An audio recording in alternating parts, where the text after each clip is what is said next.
Hello everyone, আজকে মটরের ডালের বড়া দিয়ে ভেন্ডি আলুর তরকারি রান্না করব। রান্নাঘর পেজে সবাইকে স্বাগত জানাই।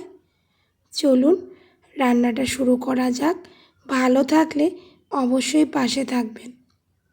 প্রথমে এই যে আমি ভেন্ডিগুলোকে ছোট ছোট টুকরো করে কেটে নিয়েছি, আলু কেটে নিয়েছি আর মটরের ডালটাকে মিক্সিতে বেটে নিয়েছি। এখন এর মধ্যে স্বাদ মতো লবণ আর হলুদ গুঁড়ো দিয়ে দিলাম। এখন ভালো করে ফেটিয়ে নিচ্ছি। দিকে কড়াই বসিয়ে সর্ষের তেল ভালোভাবে গরম হলে মটরের ডালের ব্যাটারটাকে গোল গোল বড়ার মতো করে তেলের মধ্যে দিয়ে দিচ্ছি। দু পিঠই ভালো করে ভেজে নেব। এক পিঠ ভাজা হয়ে গেছে, অপর পিঠটা উল্টে দিচ্ছি।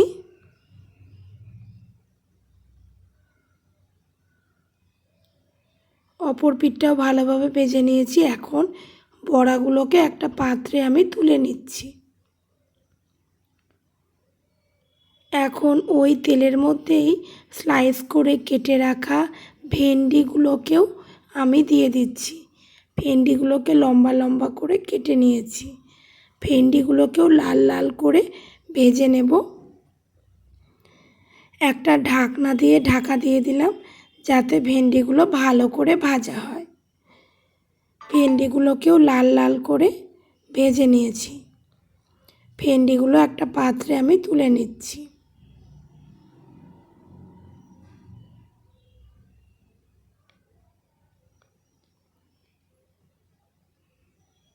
ভেন্ডিগুলো একটা পাত্রে আমি তুলে নিলাম।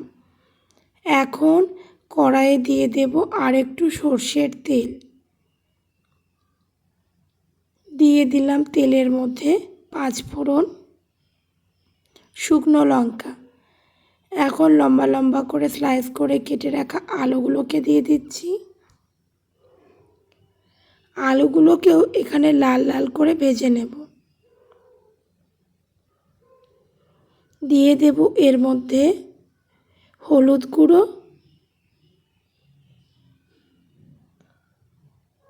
আর স্বাদ মতো লবণ। হলুদ আর লবণ দিয়ে ভালোভাবে আলুগুলোকে নেড়ে চেড়ে নিচ্ছি।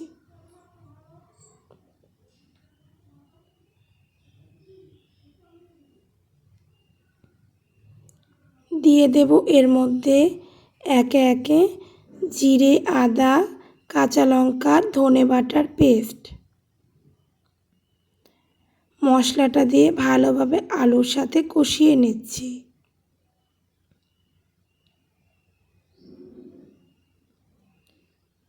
ভালোভাবে মশলাটা দিয়ে কষানো হয়ে গেছে। এখন এর মধ্যে দিয়ে দেব ভেজে রাখা ভেন্ডিগুলোকে।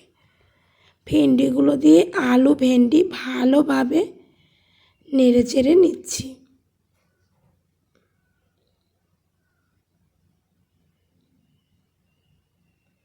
এখন পরিমাণ মতো জল দিয়ে দেব।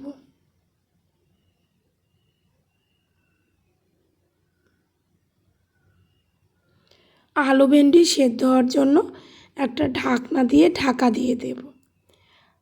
10 মিনিট পরে দেখে নিচ্ছি। দিয়ে দিলাম কাশ্মীরি লঙ্কার গুঁড়ো অল্প পরিমাণে। আবার একটা ঢাকনা দিয়ে ঢাকা দিয়ে দিচ্ছি। 15 থেকে 20 মিনিট ভালোভাবে আলু ভেন্ডিকে সেদ্ধ হতে দেব। আবার অল্প একটু ঢাকা দিয়ে দিলাম 5 মিনিট।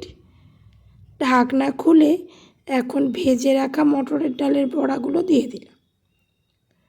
মটরের ডালের বড়া দিয়ে গ্যাসের ফ্লেম হাইতে দিয়ে 5 থেকে 7 মিনিট ভালোভাবে ফুটিয়ে তৈরি হয়ে গেলে বড়া দিয়ে আলু ভেন্ডির